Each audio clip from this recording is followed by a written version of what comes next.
অবহেলা এমন একটা জিনিস যা একটা মানুষের বেঁচে থাকার ইচ্ছাটাকে ধীরে ধীরে মেরে ফেলার ক্ষমতা রাখে। মানুষের যখন টাকা পয়সা থাকে তখন আপনজনের অভাব হয় না, আর মানুষের কাছে যখন টাকা থাকে না তখন অবহেলা করা, খোঁচা মেরে কথা বলা মানুষের অভাব হয় না, তখন রক্তের সম্পর্কের মানুষগুলোও পর হয়ে যায়। এটাই হচ্ছে বাস্তব। মেনে নিতে কষ্ট হলেও মানুষকে মেনে নিতে হয়। গল্পের পাতায় হয়তো মানুষের মূল্য অনেক, কিন্তু বাস্তবের খাতায় টাকাই সব কিছু। তোমার টাকা আছে, লোকের কাছে তোমার গুরুত্ব আছে। টাকা নাই, তোমার কোনো দাম নাই। প্রত্যেকটা মানুষের জীবনে অতীতের কিছু গল্প থাকে। অতীতে ফিরে গিয়ে গল্পটাকে পরিবর্তন করা সম্ভব নয়, কিন্তু নিজেকে পরিবর্তন করে বর্তমান এবং ভবিষ্যৎকে পরিবর্তন করা সম্ভব। যারা অতীত নিয়ে পড়ে থাকে তারা বোকা। যারা অতীতের থেকে শিক্ষা নিয়ে ভবিষ্যতে ভালো থাকার চেষ্টা করে তারাই বুদ্ধিমান। যারা প্রকৃত ভালোবাসে সম্পর্ক শেষ হওয়ার পরেও তারা কখনো সেই মানুষটার নামে খারাপ মন্তব্য করে না। কেউ তোমাকে অনেক বেশি গুরুত্ব দিলে ভেবো না মানুষটা সস্তা।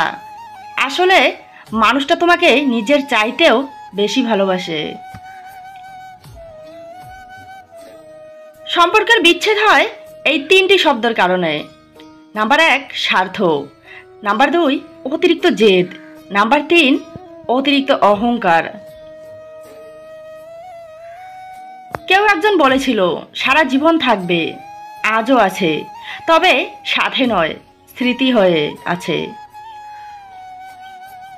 মায়া জিনিসটা এক অদ্ভুত জিনিস, যা মানুষকে ভুলতেও দেয় না, ভালো থাকতেও দেয় না। অবহেলা, দুঃখ, কষ্ট আর যন্ত্রণাকে মেনে নিয়ে মুখে হাসি নিয়ে সুখের আশায় বেঁচে থাকার নাম জীবন।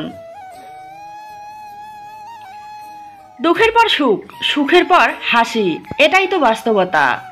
বাস্তবকে মেনে নিয়ে পরিস্থিতির সাথে নিজেকে মানিয়ে নিয়ে আমাদেরকে চলতে হবে। যেখানে তোমার থাকা না থাকাটা সমান ব্যাপার, সেখান থেকে সরে আসাই তোমার জন্য ভালো। কারো সাথে অভিমান করে, কারো উপর রাগ করে দূরে থাকা সহজ হলেও তাকে ভুলে যাওয়াটা খুবই কঠিন। যেটা খুব সহজেই পাওয়া যায় সেটা হলো অবহেলা। যেটা কষ্ট এবং অনেক ধৈর্যের পর পাওয়া যায় সেটা হলো সফলতা। আর যেটা ভাগ্য করে পাওয়া যায় সেটাই হলো সত্যিকারের ভালোবাসা, যেটা পাওয়ার ভাগ্য সবার হয় না। কিছু কিছু মানুষ ঘরের বউয়ের নিন্দা পরের কাছে গিয়ে করে। তারা এটা কখনো বুঝতেই চায় না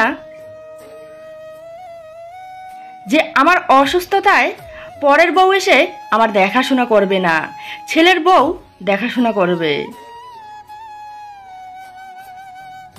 আমরা সবাই অন্যের দোষ খুঁজি, কিন্তু নিজের ভুলগুলো দেখতে পাই না। আমরা সবাই ভালো মানুষ চাই, কিন্তু নিজেকে ভালো করতে চাই না। মানুষ অন্যের দোষ খুঁজতে যত ব্যস্ত থাকে, মানুষ নিজেকে চিনতে ততটাই অন্ধ হয়। আমাদের উচিত অন্যের প্রতি ব্যস্ত না হয়ে আমরা সবসময় নিজেকে নিয়ে ব্যস্ত থাকা। নিজেকে নিয়ে যত ভাববেন তত জীবনে উন্নতি করতে পারবেন, ততই জীবনে এগিয়ে যেতে পারবেন, ততই নিজেকে ভালো রাখতে পারবেন। জীবনটা অনেক ছোট, কিন্তু জীবনে পাওয়া সময়গুলো অনেক মূল্যবান। জীবন থেকে একবার হারিয়ে গেলে হাজার চেষ্টা করলেও দ্বিতীয়বারের জন্য সময়কে জীবনে ফিরে পাওয়া সম্ভব হয় না। তাই এই ছোট জীবনে পাওয়া মূল্যবান সময়গুলোকে নিজের কাজে ব্যবহার করা উচিত, অন্যের পিছনে নয়। পুরো ভিডিওটা দেখার জন্য ধন্যবাদ। ভিডিওটা দেখে যদি ভালো লাগে লাইক করে দিও। পরবর্তী ভিডিও পাওয়ার জন্য চ্যানেলটি সাবস্ক্রাইব করো।